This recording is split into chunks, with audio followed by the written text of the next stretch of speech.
pjnet.tv at 9 p.m. Eastern Time in the United States, and the return of Miss Katherine Pasour is but moments away.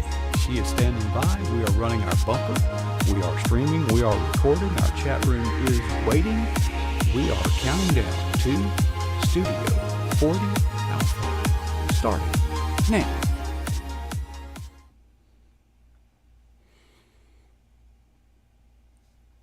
Well, good evening. Welcome.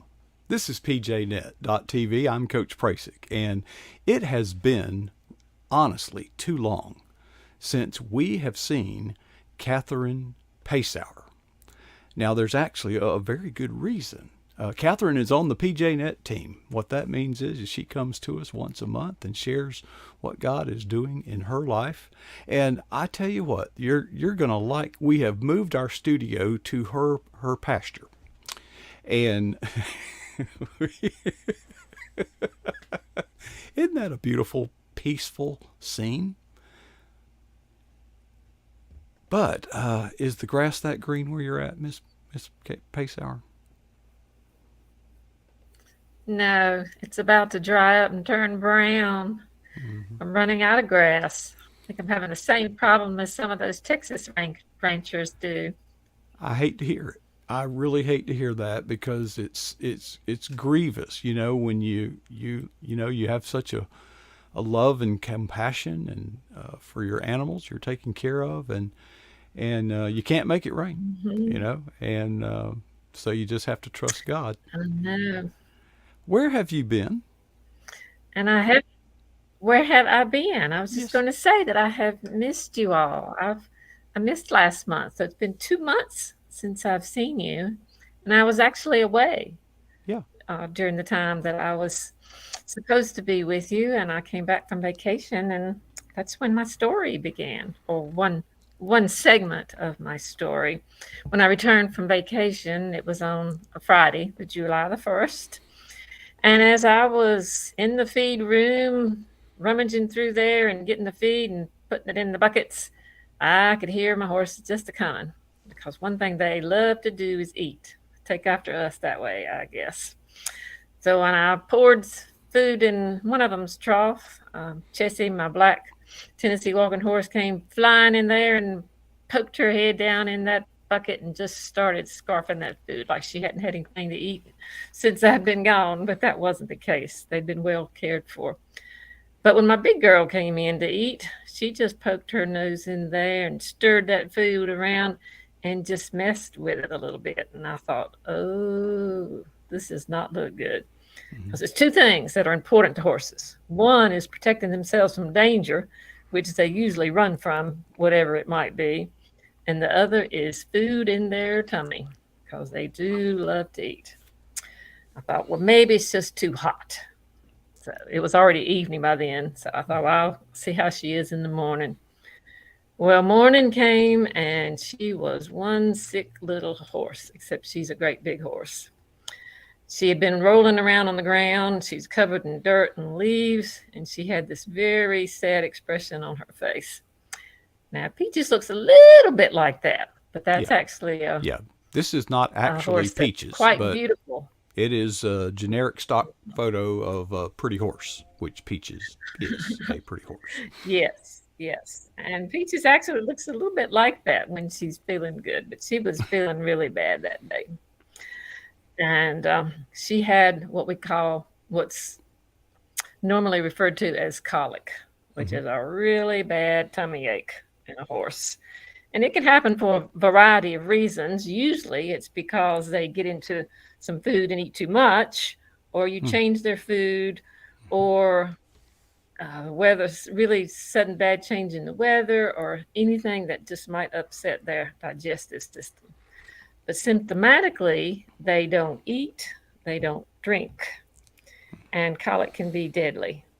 And so I knew I had to get to work, and so we started walking, which is a standard treatment for colic, is to keep the horse moving. Really? And hopefully to stimulate the digestive system to operate. And so the goal is to get the horse to poop. Mm-hmm. So we walked attempted to walk most of the day, 7 hours. I was poking, prodding, begging, pleading for this horse to walk with me and get the job done. But she was resistant. Normally, she's very compliant because she's had colic at least 6 times in her young life. And so we know the drill, but she was not compliant this time. So as darkness approached, I was in her face and she was glaring at me, and I just shouted at her, "Oh, you stubborn animal, you're going to die if you don't let me help you." But as it became completely dark and I just took the halter off and I trudged back to the house, I was really dejected because I had failed. Now, you notice how many times I've said "I" in that conversation. I was sure I knew what to do. I was sure if I walked her just the way that we'd always done, that things would work out just fine. But I was not successful. When I was writing down this story to share in another venue, I got to thinking about the Naaman. Naaman was a very well-known and respected military commander in the land of Aram, but Naaman was afflicted with leprosy, and his wife's maidservant was an Israelite girl, and so she encouraged her mistress to tell Naaman to go to see the prophet Elisha, that surely he could be healed because he was such a famous prophet. Well, Naaman went, and he pulled up in his chariot at Elisha's humble abode, and Elisha sent out a messenger to give Naaman this instructions as to what he was supposed to do. Go wash in the Jordan River 7 times. Well, Naaman was highly insulted. First of all, he did not like the action plan. And secondly, he was a famous person. He deserved more than just having a messenger come out to see him. He wanted to be recognized for his position. So what did he do? He got mad and he pouted and he went off and refused to follow the directions. Well, luckily, his servant encouraged him to change his mind. And he did, and he went and dipped himself into the muddy Jordan 7 times, and he was healed. So that story reminded me of how pride can get ourselves in trouble and how important it is to trust in the Lord. Because Elisha, of course, had, as a prophet, was the Lord's servant. So Peaches did not trust me. And I, in my pride, I decided that I knew exactly what to do.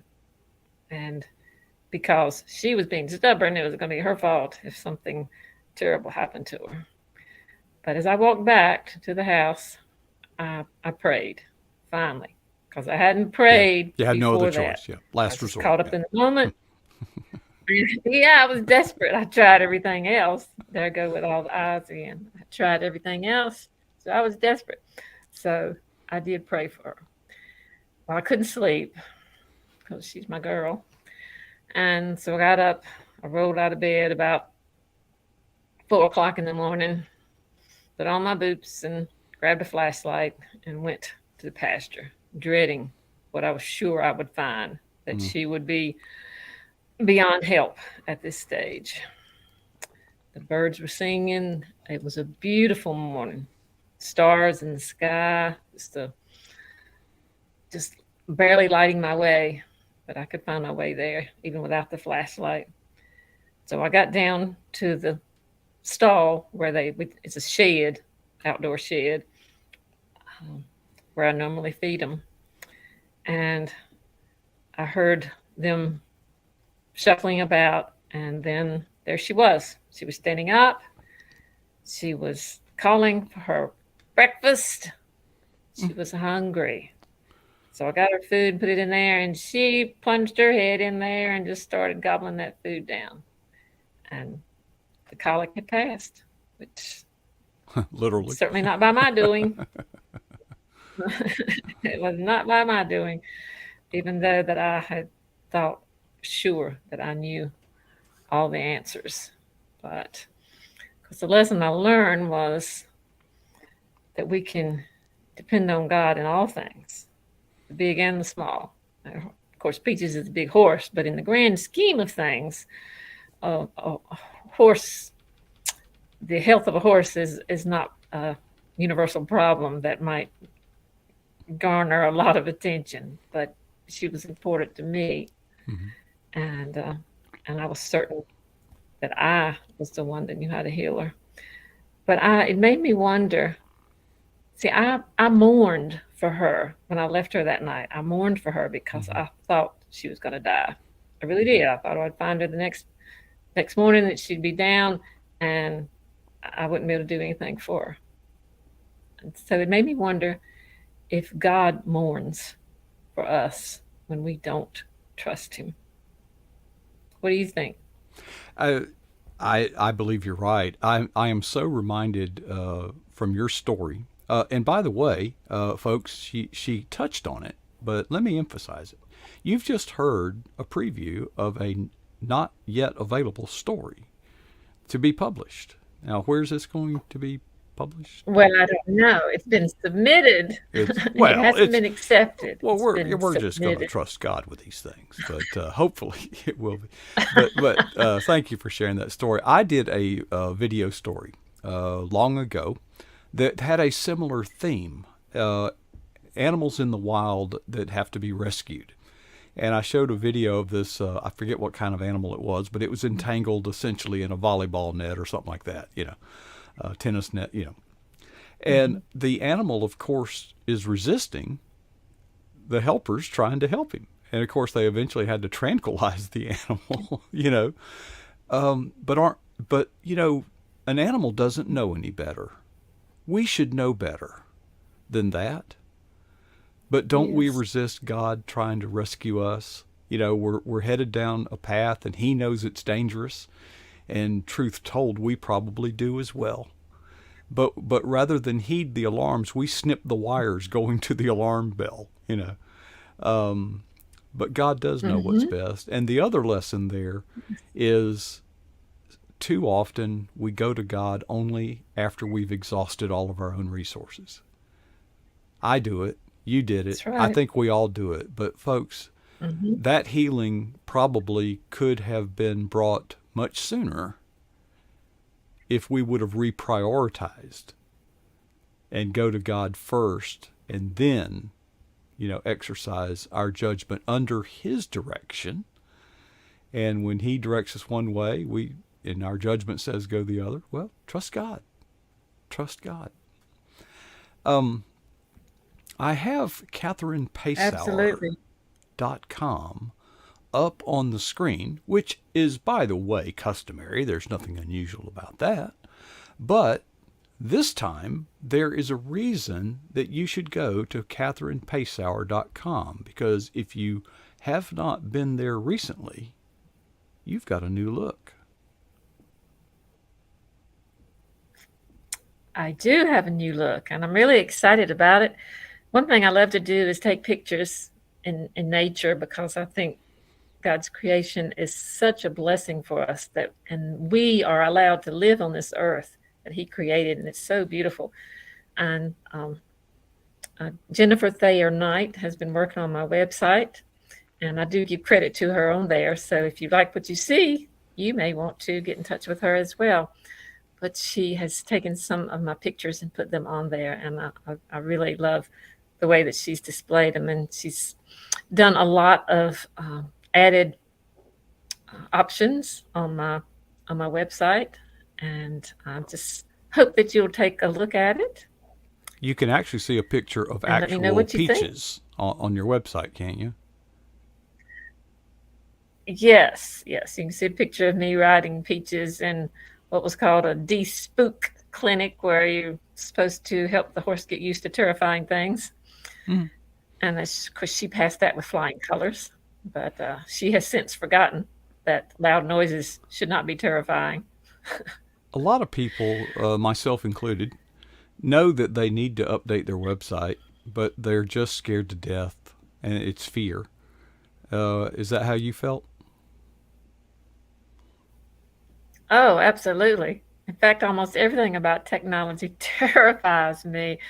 But in my old age, I am learning, and it well, change is hard. It really is. We get into a rut and complacent about things, and when new things come along, it's sometimes hard to adapt. But Jesus came and he told us and let us know that there was a new way to come into a relationship with our Father through Jesus. He is the way, the truth, and the life.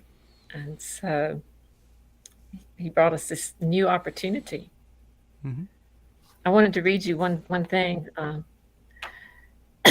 that spoke to me as I was working on this little story.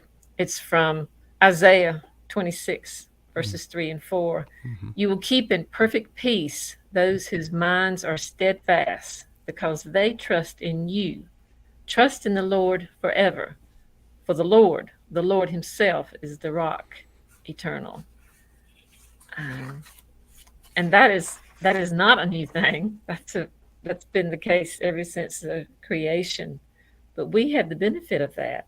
He is steadfast and faithful, even when we are not. And when I forgot to pray, it didn't mean that God wasn't there, ready to intervene. He's always faithful, and we are so blessed. Folks, over there, you will see Honoring God with My Body. That is I Catherine's see. book.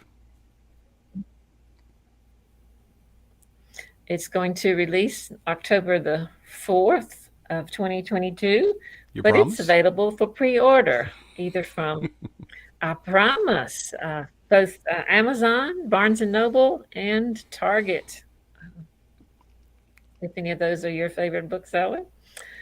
But it's a Bible study and devotional, either for the individual or a group for anybody who's interested in seeking a healthier lifestyle. And no matter what our age, we can always make some changes that will help us be healthier. And my goal is to encourage people to make a few changes or even some major changes if Mm-hmm. needed, so that they can honor God with their bodies. Amen. And Catherine, we can better serve Him if we're healthy. question out of the blue as we Yes. wrap up. I mean, out of the blue. Oh, Think out of the about blue. out of the blue. Um, think about one person that has been a significant influence in your life and your discipleship and your walk with Jesus, and tell us about that person. We've got less than 2 minutes. I got less one person. I had a dear friend when my husband and I first started going to the church that we're going to now. I had a dear friend, her name was Jewel. And Jewel always looked for the best in people. Sometimes we tend to focus on the negative, things that we don't like about a person, or we don't like about a situation, but she always looked for the best, and she was the kindest person I have ever known. When we think of living by the fruit of the Spirit, which is love, joy, peace, patience, kindness, goodness, faithfulness, and self-control, I mean, when you think of those things, you think, oh, I can't do that. That's expecting perfection, and we can't be perfect because we're not Jesus. But he's our role model. And Jewel, was a jewel, and she was certainly a role model for living the Christian life and exemplifying the light of Jesus from within and then shining forth out to others. That's a wonderful story, Catherine. Thank you for sharing that. Um, Thank you. I asked that question for a reason because, well, as you know, I'm a coach, so there's an agenda here. That was a setup. Most of you, Mm-hmm. like me, heard that and thought, how wonderful. So the challenge, folks, is to be that person in somebody else's life. If I asked that question of somebody else, Right. would they say you? Folks, if we are not living our lives in discipleship to that level, then we need to make some improvements. We need to do a checkup from the neck up and get our hearts right. So, Katherine, thank you for sharing that. But yeah, I was just using you to set up my preach. You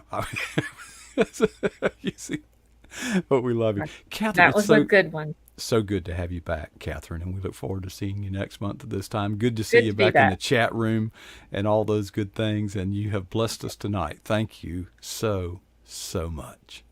Thank you. All right, Katherine Thank you. Pasour, as always, back in the saddle. She talked about horses saddle. Get it? I was trying to be funny. I'm sorry it didn't work. Okay, folks. In just a few moments at the bottom of the hour, we have a first-time guest coming to share with us. And I know she's been in our chat room. I hope many of you have gotten to meet her. I can't bend this microphone's in my way. I can't see my laptop down here. Can't wait for that. I've got to get a few things ready. And while I'm doing that, I have another challenge for you. Tonight's just the night of challenges, I guess. That's a good thing, folks. Would you ask yourself these two questions and just answer yourself honestly? What is the boldest thing that you've ever done for Jesus Christ? That's the first question.